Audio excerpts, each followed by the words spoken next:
से हाल था। Of course ये जूता गंदा आपको लग रहा होगा कि टेबल के ऊपर पड़ा हुआ है। जूता ये घर के अंदर ही रहता है।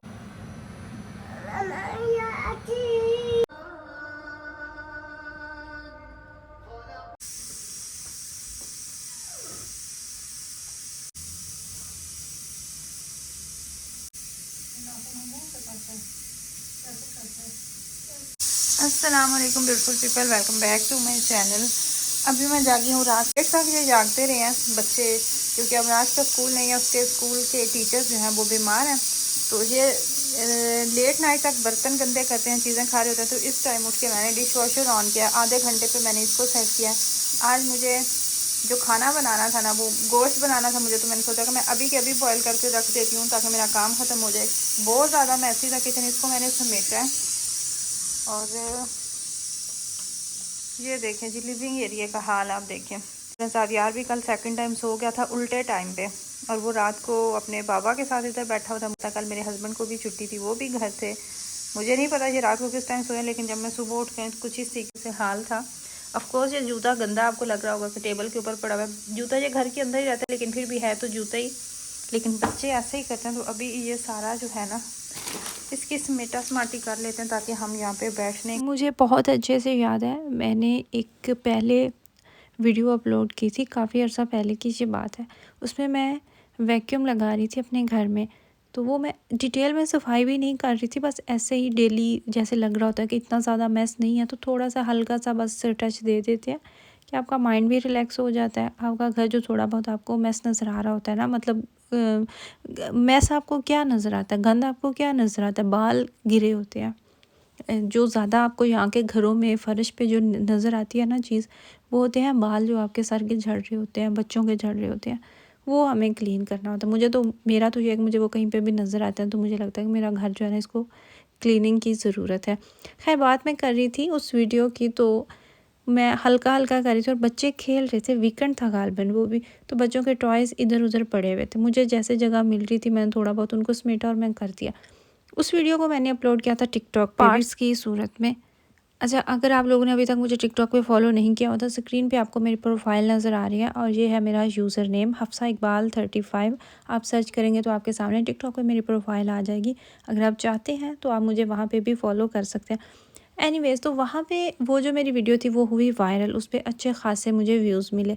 लेकिन जो चीज़ आपकी वायरल होती है वहाँ पे आप ज़रूरी तो नहीं कि एक वीडियो आपकी 20,000 लोग देख रहे हैं तो वो 20,000 लोग ही पॉजिटिव होंगे। उनमें से कम आप कह लें कि 18,000 19,000 होंगे पॉजिटिव, तो बाकी जो है ना वो कुछ उसमें नेगेटिव भी होंगे और आपको नेगेटिव कमेंट्स भी मिल रहे होते हैं। और मुझे लगता है स्पेशली सोशल मीडिया पे हम लोगों ने इसको अपना हक समझा हुआ है कि हमने जो चीज़ निकालनी है वो नुक्स निकालने हैं, तारीफ़ करने वाले बहुत कम होते हैं। एनीवेज़, तो वहाँ पे मुझे एक खातून थी, उन्होंने कहा कि इतना मैसी तुम्हारा घर है, तुम्हारे घर में इतने टॉयज़ बिखरे पड़े हैं तो तुम उनको संभाल नहीं रही, तुम्हें वीडियो बनाने की पड़ी हुई है। तो उनकी इस बात पे मुझे बड़ी हैरत हुई। तो मैंने सोचा कि ये मुझे कमेंट करने वाले की बात आप सुने कि तुम्हारे ये जैसे कोई बुरी बात है।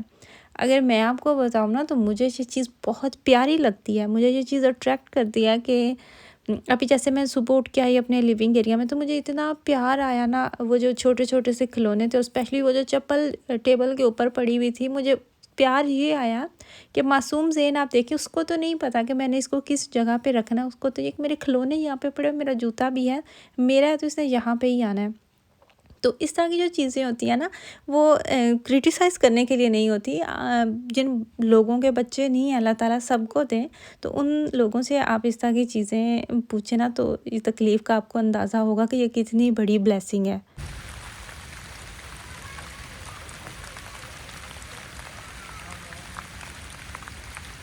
मौसम अब ठंडा आ चुका है, हमारे घर बारिशों का राज है। हमारे घर कहाँ, मतलब कि जर्मनी में बारिशों का राज है, हवाओं का राज है।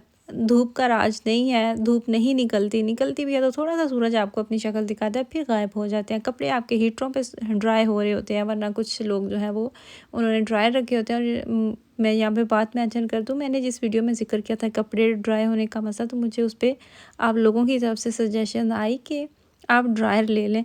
मेरे माइंड में भी है, लेकिन हमारा जो वॉशरूम है ना, उसमें जगह नहीं है बदकिस्मती से, तो इसलिए हम वो ले नहीं पा रहे। खैर नाश्ते से हम फारिग हुए। इस टाइम पे कोई भी नहीं था जागा हुआ।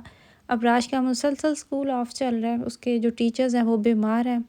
खुद या बच्चों को जितनी भी छुट्टियां करवा दें, लेकिन मजाल है आप ख़ुद से 1 या 2 बच्चे की छुट्टियां करवाएं तो आपके घर में दूसरे दिन जुर्माने की लिस्ट भेज देते हैं कि आपने इतना पे किया, आपका बच्चा तो गैर हाज़िर था। वो मुसलसल घर में है, सो रहा था। वो ज़ावियार की तबीयत ख़राब थी, जैसा मैंने आपको कल की वीडियो में बताया कि उसके स्कूल से हमें आई, लेकिन वो माशाल्लाह से ठीक था। उसकी तबीयत बेहतर थी, लेकिन हम फिर भी हमने यही प्रेफर किया कि घर में रहे, कुछ दिन ये रेस्ट करे। मिराज को जाना था अपने स्कूल, तो वो सुबह के सुबह ही जाग गया था। लेकिन उसका मुझे ये होता है, जब वो जागता है मैं रात को इनके कपड़े निकाल के रख देती हूँ।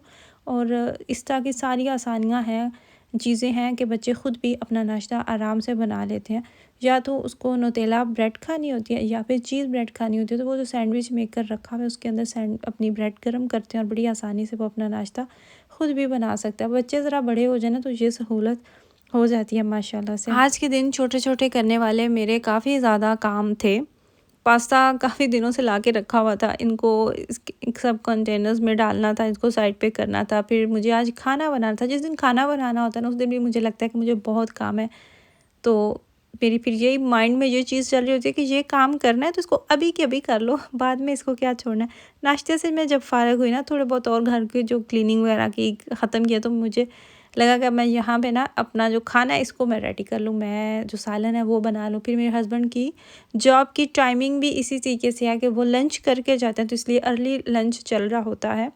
तो मैं फिर 12 बजे से पहले ही सालन जो है ना ये भी रेडी कर देती हूँ। कभी कभी तो मुझे ये सहूलत भी लगती है कि चलो एक दिन आप खाना बनाते हो तो 1-2 दिन आपके आराम से गुजर जाते हैं। लेकिन कभी कभी मुझे ये सोच के थोड़ी कोफ्त भी होती है कि एक दिन सालन मैं बनाती हूँ ना, जैसे तो 2 से 3 दिन सालन ख़त्म ही नहीं होता। बच्चे खाते हैं नाम का सालन, मैं खुद 24 घंटे में एक प्रॉपर मील ले रही होती हूँ। मेरे हस्बैंड भी एक ही टाइम का खाना खा रहे होते हैं, नाश्ता होता है और उसके बाद एक फिर उन्होंने प्रॉपर मील लेना होता है। तो सालन जो है वो बच्चा रहता है, जितना भी मैं कम बनाऊँ ना वो बच ही जाता है। तो कभी कभी मुझे उलझन भी होती है कि चले हाँ 2 दिन होगा, 2 दिन आपने खा लिया, लेकिन ये जो ख़त्म नहीं ना होता, तो ये मुझे लगता है मसला कि बच्चे कब बड़े होंगे, कब ये इतना सालन खाएंगे कि विदिन 2 डेज़ सालन जो है ना वो ज़्यादा हमारा ख़त्म हो जाए।